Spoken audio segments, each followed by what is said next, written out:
Welcome back to the program. Wow, it is really popping off right now in Los Angeles. And actually, now I'm hearing reports of things happening in New York and even Chicago. So it's spreading around the country. And basically, it is these far left agitators that want no one deported. They don't care if they're criminals, rapists, pedophiles, murderers, drug dealers, cartel members, doesn't matter. They don't want any of them removed from the country.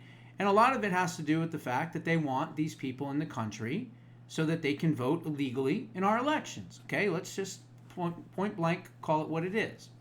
So right now we have a situation in which the National Guard is being brought in tonight, 2,000 of them in Los Angeles, from what I've heard. Tom Homan has said that that's going to be happening as well. President Trump is going to Camp David, I think, this weekend to strategize with his closest advisors as to what's going on. I'm not expecting martial law or anything like that, but I am expecting that they're going to ramp up the amount of people that are arresting these people and everything else. Pam Bondi has already signaled that she will arrest and prosecute any of these people that are obstructing ICE, including David Huerta from the SEIU. So look for the fact that he's probably going to be indicted here pretty soon. And then the worst, you have these idiots, as the vehicles are driving by, they're getting pelted with rocks and bricks as they're driving by. And she said all those people will also be arrested. And I'll call right now for another arrest, Karen Basshole. She needs to be arrested now, tonight, for impeding ICE, for obstruction of justice, for endangerment to federal officials. I mean, there's probably even a couple more that she should be arrested for and prosecuted and indicted on as well. Also, sad news, the presidential candidate, the conservative presidential candidate Uribe in Colombia, was shot in the head at least once, possibly twice, by a 15-year-old assailant, live on TV. Basically, you can see it. It's pretty graphic, so obviously I don't have the video production, but it's pretty gross. It's pretty nasty, and he's in critical condition. Hopefully he's going to be okay. But man, I'm telling you, it's been popping off. It's been popping off in just the last couple of days. So I just wanted to, or today even, so I just wanted to update you all on that. Now, I'm going to do something, well, let's talk about this, and then I'm going to do something a little bit different. I'm going to break down political speak, if you will, by Speaker Johnson, and I'm going to break down his speech with Jesse Waters, and I'm going to stop it and start it and kind of give you the clues of what to look for and how things are working, especially with this big, beautiful rewrite. But Steve Bannon, who is no friend of Elon Musk, okay, no friend at all, basically said that he got a scoop, an inside scoop, that the black eye that Elon Musk had did not happen by playing around with little x, okay?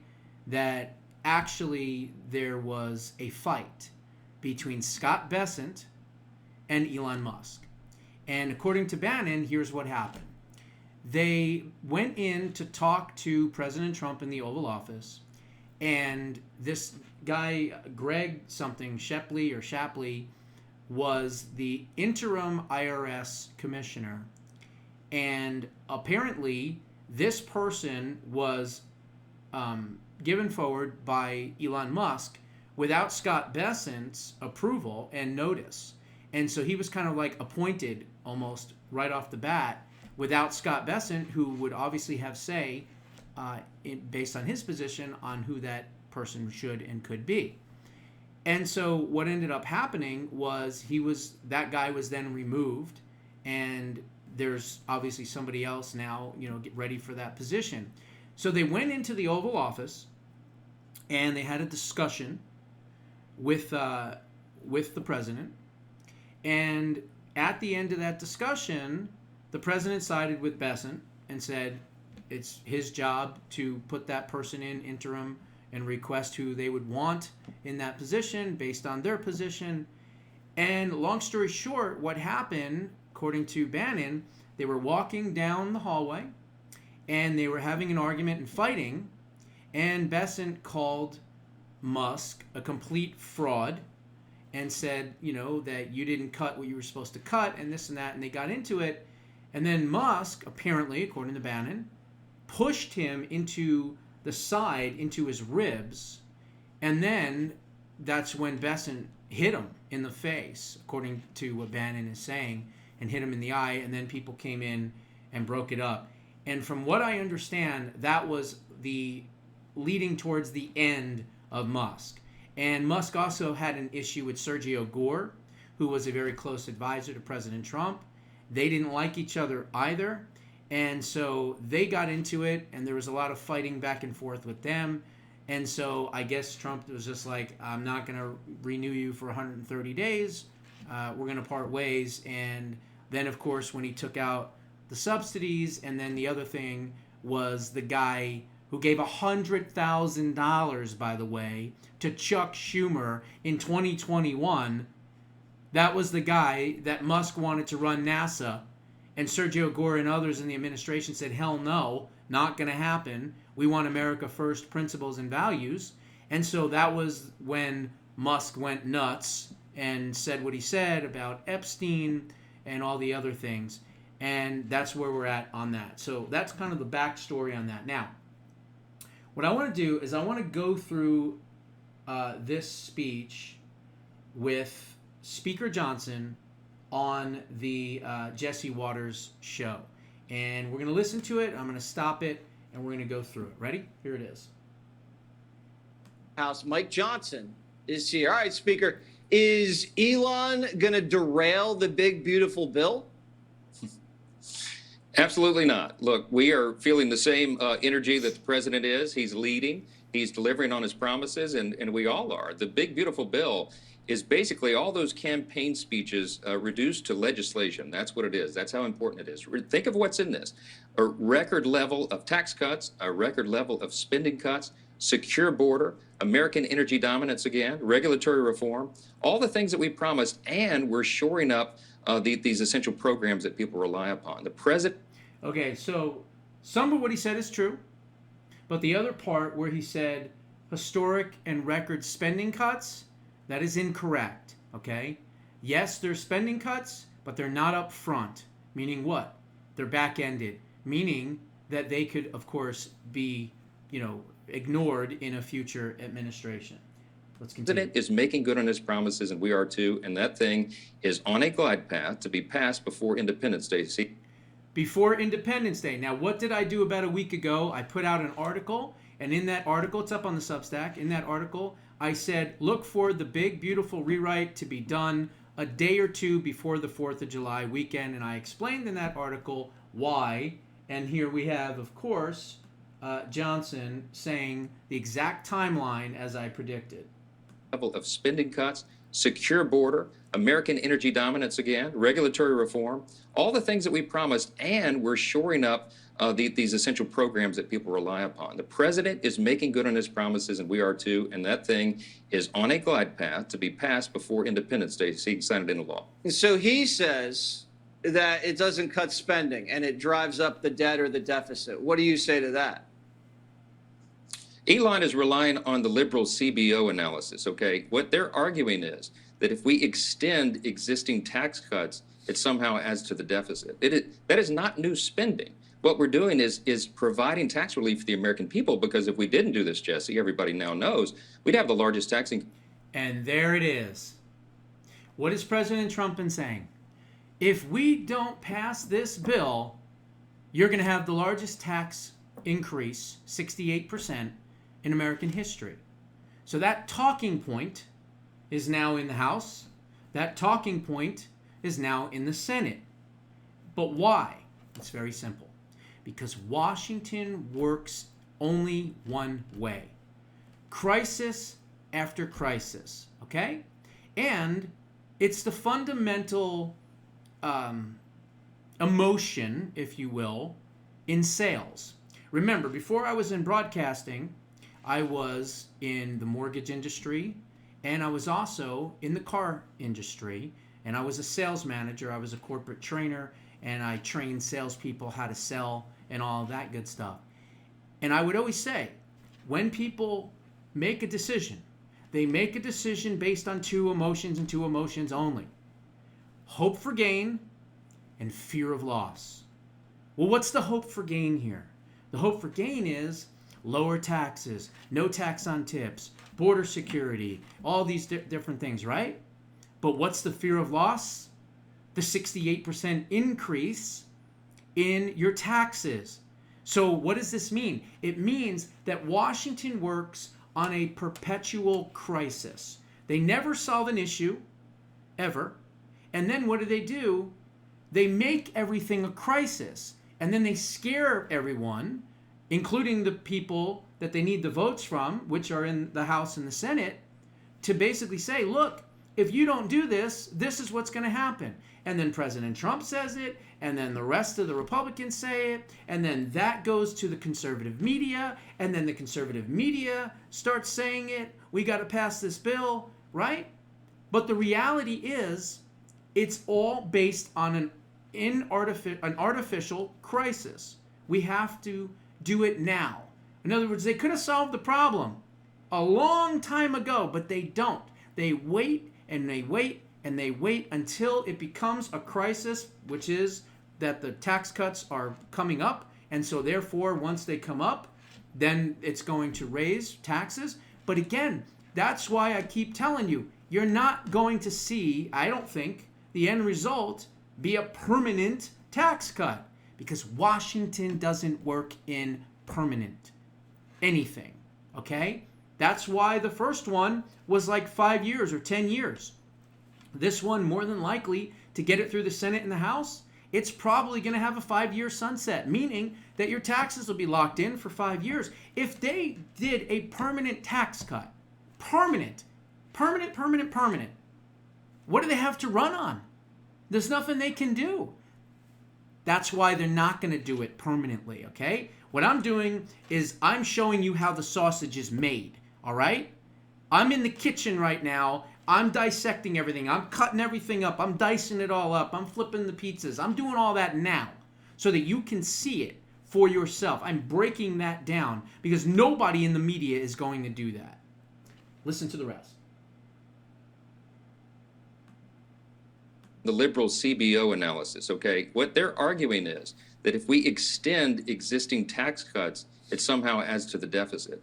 That is not new spending. What we're doing is providing tax relief for the American people, because if we didn't do this, Jesse, everybody now knows, we'd have the largest tax increase in U.S. history at the end of the year. So what we're doing here is having a historic level of spending cuts. We're talking about $1.6 trillion in spending. Jesse, there has never... Now, why didn't Jesse say, yes, but Mr. Speaker, those cuts are not up front. They're in the back. They're years from now. So why not get them up in the front? But of course, Jesse isn't going to do that. Never been any legislative body in the history of mankind that has cut that much spending. Now, is it enough? Look, I agree with our friend Elon. We need to cut more spending, but you can't do it all overnight. So this is the first in a series of things that we are going to do to get the country back on fiscal trajectory, a sound fiscal standing. And the president promised that. He believes in it. We believe in it, and we're doing that. Right. And it starts with the big, beautiful bill. So Elon's mad because I guess the Doge cuts aren't being codified. They aren't being made into law. Are they not? He said he saved us like what? No, almost $300 billion? About 170 billion and counting, and that's a heroic effort, and we applaud it, and we are codifying it. See, the problem is it's a three-step process. You had... See, Johnson, I'm going to give him a lot of credit. He's very articulate. He's excellent orator. He's got great communication skills, and he's very forked tongue, okay? And to become a Speaker of the House, well, maybe not Nancy Lugosi because she can barely speak these days, but a Speaker of the House has to be someone that is very good with communication and can sell very well and can be very articulate. That's why Johnson is Speaker, okay? That's why Boehner was Speaker. That's why so many others were speakers, and Newt Gingrich, although Newt Gingrich actually did a lot, for real. And so these forked tongue speakers are good at selling the sizzle. but never the stake. Listen. To qualify and then quantify and then codify what he did. And in his defense, there was no playbook. Qualify, quantify, and then codify. You hear the words? Even Jesse's laughing. For that, right? So It takes a while to do it. But here's the thing. The first rescissions package came in from the White House last week. We'll be voting on that next week, and it's about $9.4 billion, and it's the first of many that will be coming our way. Remember that Elon was working in the category of discretionary spending. Okay, so I've talked about this before, right? The Rescission Act, which basically the president can say there's a certain amount of spending that has not been allocated as of yet. I want you to pull back that spending. Here's my request, and it's going to the House, right? Now, I said this a couple of months ago in the very beginning of the entire thing with Doge, the first time they found any, fraud and waste and all that. I said, start doing rescission as you go, right, through each and every agency. But of course, they didn't do that. So now you have a situation where you have a tax cut bill and a spending cut bill that doesn't have the codified Doge cuts at a very minimum in them. So what are they doing? They're kicking the can down the road. They're saying and they're promising you that, yes, we're going to get to those Doge cuts, and we're going to do 9 billion rescission coming next week. Okay, great. Let's see if they even do that. Hopefully they will. But let's just see. Let's just see if they do that. Maybe if they do that, and then they start taking some of the other Doge cuts and some of these other cuts, and maybe they do it piecemeal, slowly, one right after another, then okay, fine. Then I'll believe you. That'll be fine, okay? But this is Congress, and we know how much they lie. The one big beautiful bill is a reconciliation bill, and it is limited by definition to mandatory spending. So you had two different categories. Got it. But we're going to do it all, okay. And all that's in process now. You got to, quantify, qualify, codify, a lot of fives. Elon Musk is the wealthiest guy ever. Are you worried that he's pissed off? He was a big mega donor to the Republican Party last cycle. Does that concern you, or you just said, we don't need it? No, it doesn't concern me. We're going to win either way because we're going to win on our policies. We're delivering for hardworking Americans and fulfilling those promises. But look, I like Elon. I respect him. I mean, we became friends in all this process. I've been texting with him even this week and trying to make sure that he has accurate information about the bill. I think he's been misled about it. But look, we're going to make good on this. I like the president. Elon has not been misled about the bill, okay? Elon runs Doge.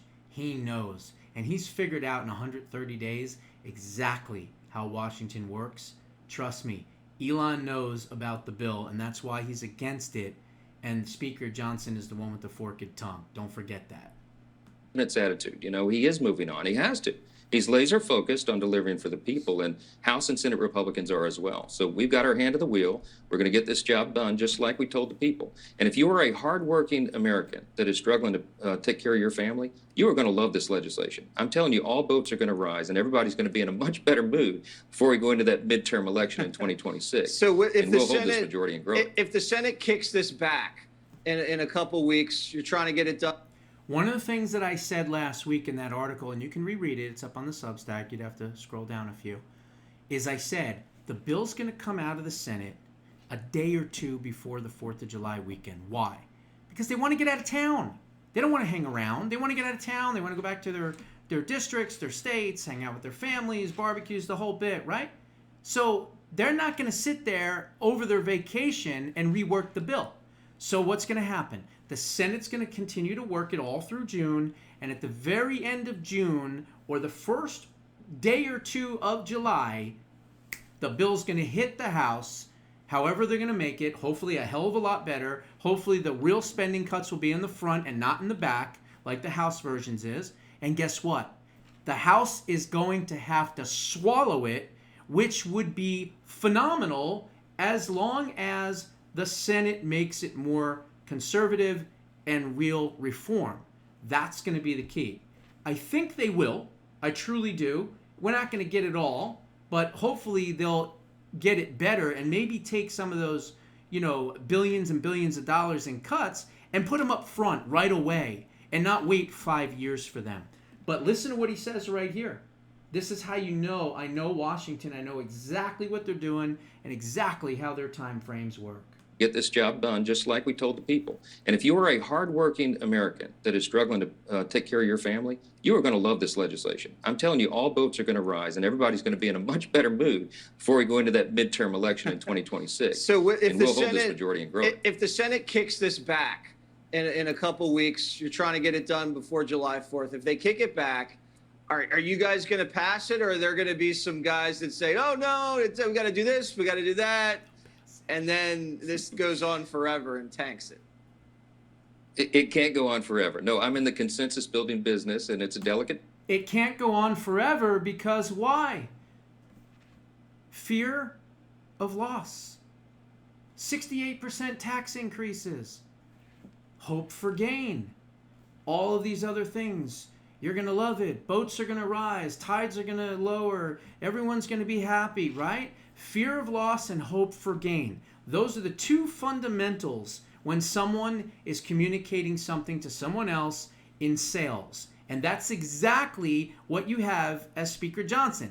He is the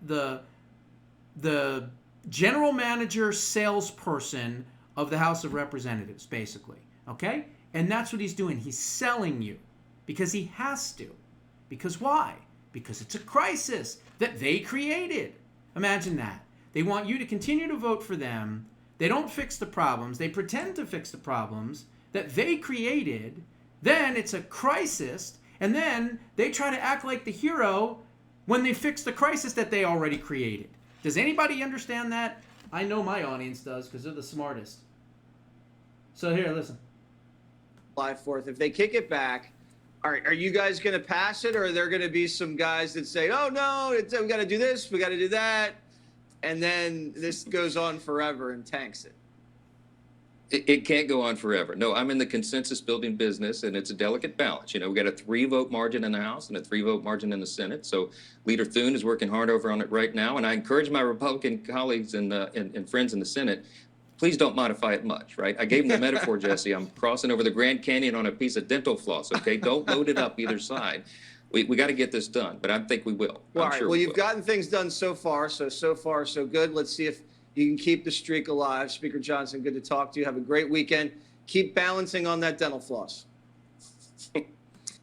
So anyway, I wanted to do that because I wanted to show you all how the sausage is made in the back, and dissect the words of the speaker and explain what's going to happen next. That's what I'm good at. That's what I've been doing all these years. And so I took an opportunity to do it with this one because this is, quote, the big, beautiful bill.